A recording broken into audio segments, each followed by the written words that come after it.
Assalamualaikum warahmatullahi wabarakatuh. Saya Nuraini dari kelompok 4 mata kuliah Sistem Pemerintahan Daerah yang beranggotakan saya Nuraini, Roni, Leni Hayati, Sultan Maulana, dan Dede Wartono. Mata kuliah ini diampu oleh Bapak Ali Irawan MPD.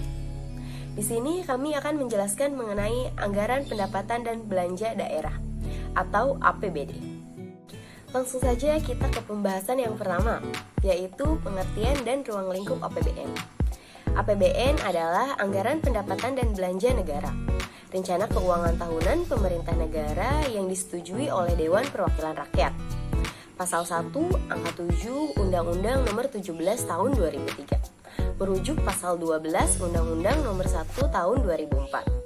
Tentang pembendaharaan negara, APBN dalam satu tahun anggaran meliputi 1. Hak pemerintah pusat yang diakui sebagai penambah nilai kekayaan. 2. Kewajiban pemerintah pusat yang diakui sebagai pengurangan nilai kekayaan. 3. Penerimaan yang perlu dibayar kembali dan atau pengeluaran yang akan diterima kembali, baik pada tahun anggaran yang bersangkutan maupun pada tahun-tahun anggaran berikutnya. Semua penerimaan dan pengeluaran negara dilakukan melalui rekening kas umum negara. Pasal 12 ayat 1 Undang-Undang Nomor 1 Tahun 2004. Tahun anggaran adalah periode pelaksanaan APBN selama 12 bulan. Sejak tahun 2000, Indonesia menggunakan tahun kalender sebagai tahun anggaran, yaitu dari tanggal 1 Januari sampai dengan tanggal 31 Desember.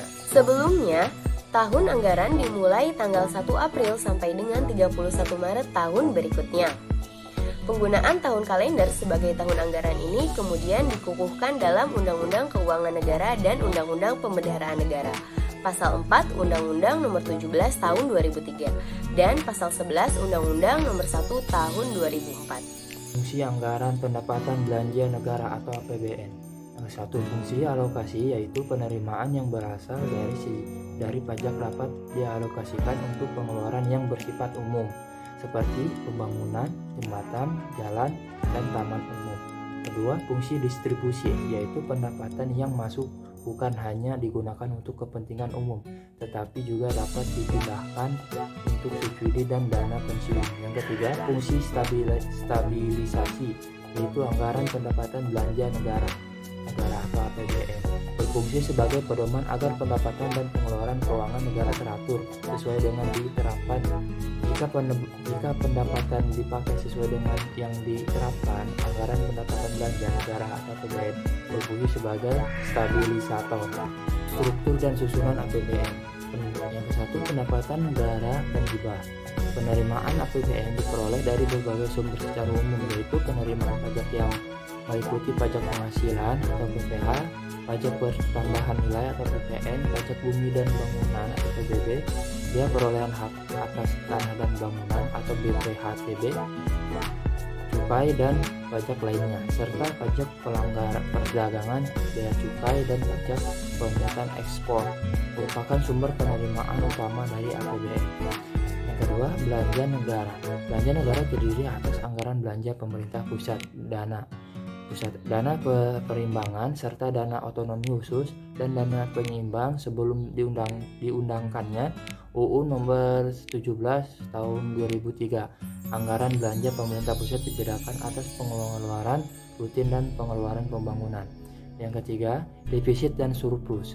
Defisit dan surplus merupakan selisih antara penerimaan dan pengeluaran yang melebihi penerimaan disebut defisit. Sebaliknya, penerimaan yang melebihi pengeluaran disebut surplus.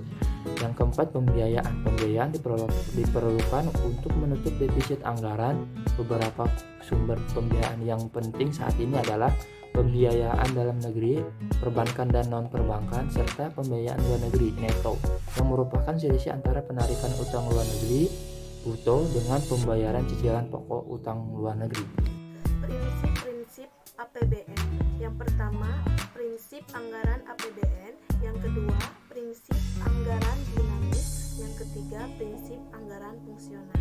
Selanjutnya ada yang pertama, instrumen kebijakan fiskal. Artinya, pembiayaan fungsional, yang artinya pengeluaran pemerintahan yang ditentukan dengan melihat akibat-akibat tidak langsung terhadap pendapatan nasional. Pajak dipakai untuk mengatur pengeluaran swasta. dilakukan untuk meningkatkan penerimaan pemerintah. Pinjaman dipakai sebagai alat untuk menekan inflasi lewat pengurangan dana yang ada di masyarakat. Surat utang negara. Tema pokok undang-undang surat utang negara adalah memberikan standing appropriation, yaitu jaminan pemerintahan kepada pasar untuk membayar semua kewajiban pokok dan bunga utang yang timbul akibat penerbitan surat utang negara. Selanjutnya, surat utang negara terdiri dari surat pembendaharaan negara (SPN) semacam stabilis di Amerika Serikat dan obligasi negara. Catatan, SPN merupakan surat utang negara berjangka waktu sampai dengan 12 bulan dengan pembayaran bunga secara dikonto atau mirip SBI. Selanjutnya, ON merupakan surat utang negara berjangka waktu lebih dari 12 bulan dengan pembayaran secara diskonto. Kebijakan anggaran defisit.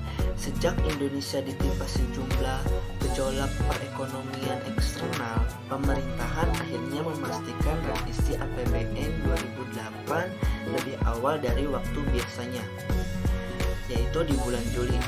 Salah satu perubahan pokok terletak pada peningkatan defisit anggaran dari 1,7% PBD menjadi 2% PBD. Selain defisit, beberapa asumsi dan target makroekonomi, inflasi, lifting minyak, harga minyak mentah, dan lain-lain. Pada dasarnya terdapat 3 gejolak eksternal yang terimbas pada perekonomian Indonesia. Posisi APBN sebagai alat penyelamat perekonomian dari gejolak eksternal harus benar-benar dioptimalkan, meski sifatnya jangka pendek. Harapannya APBN tetap mampu menjalankan 3 fungsi utamanya, yaitu stabilitas, alokasi, dan distribusi. Karena itu, kebijakan anggaran dengan peningkatan definisi merupakan langkah paling tepat saat ini. Namun letak masalah yang kerap kali disoroti adalah sumber pembiayaannya.